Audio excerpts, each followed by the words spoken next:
It was 3:47 a.m., the boat motor roaring like a demon in the dead of night. I staggered outside, heart pounding, and there she was, HOA President Laura Hargrove, pouring chemicals around my grandfather's dock, while Deputy Tom Hargrove filmed it all, using his badge like a weapon to bully me into submission. "By order of the law, your access to this lake is revoked," he barked. Then, in a move that still makes my blood boil, that corporate vulture deliberately knocked over my grandfather's memorial urn, scattering his ashes into her toxic brew. "That's what you get for defying authority," she sneered. "They figure a crooked cop's threats would make me hand over my family's lake without a fight. What they didn't know was that my grandfather had left me one legal document, a single sheet of paper that would strip them of their lake privileges forever and shatter their world. But how we got to that point is a story of pure madness. What would you do if corrupt officials tried to steal your family's heritage? Share your thoughts below and let me know where you're tuning in from. My name's Mark Thompson, a union electrician, and I inherited something folks only dream about, my own private lake. Not just shoreline rights or access, the whole 65-acre body of water.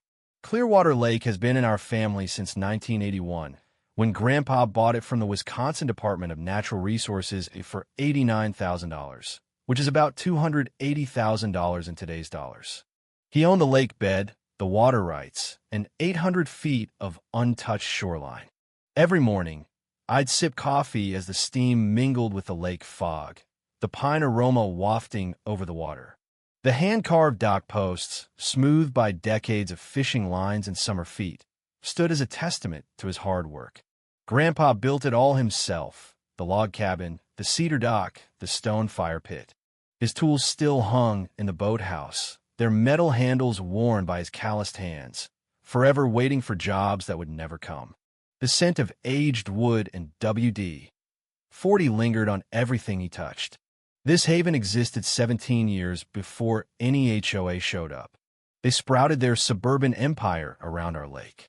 Then came the storm in human form. Laura Hargrove, a regional director for a major pharmaceutical company, who moved in from Connecticut 18 months ago. You know the type, always demanding to speak to the manager, acting like her money made her queen. She shelled out $1.4 million for this sleek glass and steel eyesore that looked like a lab dumped in the woods. She reeked of high-end perfume, some imported stuff that clashed with the earthy lake air. Her luxury SUV crunched gravel on her neighborhood enhancement patrols, notepad in hand, critiquing properties that didn't meet her standards. My pickup truck? Commercial vehicle pollution. The original cabin? Outdated structure, lowering values. Grandpa's handmade dock? Ugly wooden relic needing modernization. 6 months in, she ran for HOA president with fancy wine tastings. Her agenda: drag this rustic backwater into the modern era and boost property values. The old president, a farmer's daughter, believed in minding your own business. Laura believed in domination or destruction. Clearwater Lake Estates, HOA, had 62 homes, 18 old-timers like me, blue-collar families with generational retreats, 12 corporate newcomers backing Laura's crusade. The rest just wanting quiet lake living. That's when idiocy collided with insanity. One Tuesday morning, as I enjoyed coffee on the dock, certified mail arrived. Thick, fancy envelope with embossed letterhead. Lake usage violation in bold red. Laura claimed my ownership breached new community rules. She demanded $50,000 yearly for lake use, or I'd stop all activities immediately. $50,000 to use my own lake?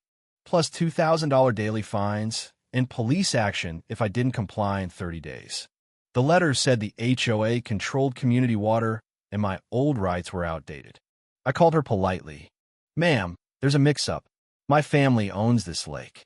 Her voice dripped with executive condescension. "Mr. Thompson, standards have advanced since your grandfather's time. Old privileges don't override current protocols. Protocols for a lake predating her HOA by decades? With respect, Ms. Hargrove, you can't charge for what you don't own." Silence. Then the venom. "Listen, you small-town electrician, this neighborhood is progressing, with or without you. Adapt or get out." Click. My coffee turned sour, steam rising like a bad omen. That night, as I grilled burgers, her SUV blocked my dock path. She strode out in a power suit, heels clicking like she owned the place. 30 days, Mr. Thompson. Then law enforcement steps in, standing on Grandpa's dock, threatening me with cops over my own property.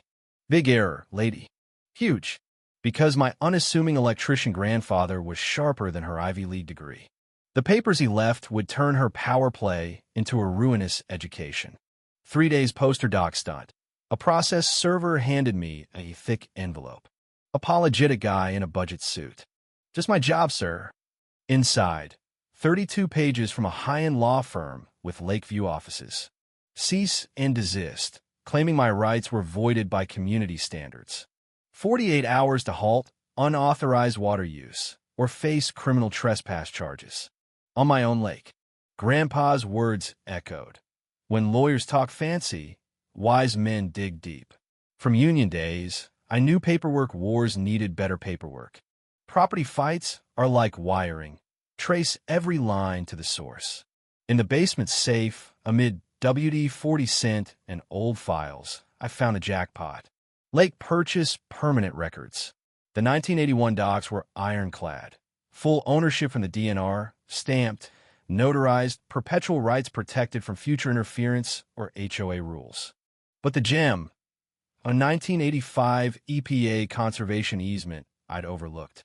Grandpa locked the lake under federal environmental safeguards, meaning Laura wasn't just tangling with state law, she was breaching federal statutes. My coffee chilled as I read.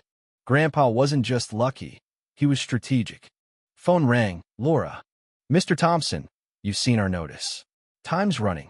Actually, Laura, I've done my homework. Our ownership is federally protected. EPA easement, 1985. Look up penalties for messing with federal programs. Dead air. That's impossible. The HOA's managed lake resources for 15 years. Managing what you don't own, collecting fees, that's fraud. Click, faster than a trip breaker. Next day, county courthouse. The records room buzzed with fluorescence, smelling of stale bureaucracy. Clerk Mrs. Henderson, a veteran, fetched the files. Haven't seen these in ages. Devastating for Laura. HOA formed 1998, post-Grandpa's buy. Their charter excluded pre-existing private water rights. They collected $250 yearly from 47 homes for 15 years. Nearly $200,000 on a lake they didn't control. Now I saw her panic. Not embarrassment, but fraud charges looming. That evening, Evelyn Mitchell shuffled over with a folder, 74 and sharp as ever. I've watched this foolishness, Mark. Her late husband helped plan the development. Docs from 1981. Grandpa's ownership mandated for environmental reasons. It all clicked. Grandpa bought into federal protection against this exact greed. Phone buzzed. Lisa Bennett, Milwaukee Journal-Sentinel. Mr. Thompson, words out on property fraud. Care to talk? Lisa's article hit at 6 a.m. Local HOA accused of fees on unowned lake. B. Y9. Sheriff cruisers swarm my drive. Lead deputy. Tom Hargrove, sunglasses, hand on belt. Nameplate screamed conflict. Laura's brother-in-law. Small town rot runs deep. Reports of a threat refusing eviction. What eviction, deputy? For my own land. Remove trespassers from community property. Pack up. Exhaust fumes tainted the mist. Boots thumped Grandpa's dock. Radios killing the peace. Union lessons. No docks? Bluff. Cops can't enforce HOA on private land without court orders. I recorded Wisconsin's one-party consent. Show the warrant, badge number, report ID, supervisor. He flushed, interfering with police. Documenting it. Evelyn's door creaked. Witness from afar. Deputy Hargrove, my lake's federal conservation. Your relative knows, hence badges over courts. His hand twitched to cuffs. How do you know family ties? Small town. Lawman or family enforcer? Lisa called. He saw the paper's name and deflated. Bullies fold under scrutiny. We'll watch for violations. Cruisers slunk off. Afternoon mail. HOA emergency assessment. $18, $500 for fake repairs aimed at resistors. Evelyn brought casserole. She visited, warned against backing troublemakers or face tax issues. Evelyn recorded, Laura's voice clear. Supporting non-compliers could spike your assessments. Hate for errors to hike taxes. Extortion, intimidation, conspiracy. Evelyn's assessor pal said Laura probed forcing sales via fees. Scheme, fake debts, cop enforcement, steal lake fraudulently. Lisa called, stories blowing up. Uncovered widespread fraud. Meet tonight. Time for Laura to learn pharma cash can't beat federal conservation. Lisa's follow-up dropped Thursday. FBI probes HOA lake scam. Overnight, dock sabotaged. Chainsaw cuts, boat motor ruined with shavings. Camera caught Tom's truck at 2:17 a.m., chainsaw in hand. Receipt from his card. Criminals overlook basics. DNR Inspector Susan Patel arrived, reluctant. Complaint on your septic polluting. Tests. My side pristine. Laura's contaminated with septic runoff. Violations upstream at the glass house. Environmental payback. Evelyn brought thick files. Hubby's old records. Lake ownership required for state ENV law. HOA omitted it. Fraud. Deeds sold. Fake access. Fees for nothing. Phone. Special Agent Karen Ellis. FBI financial crimes. Harassment tied to federal violations.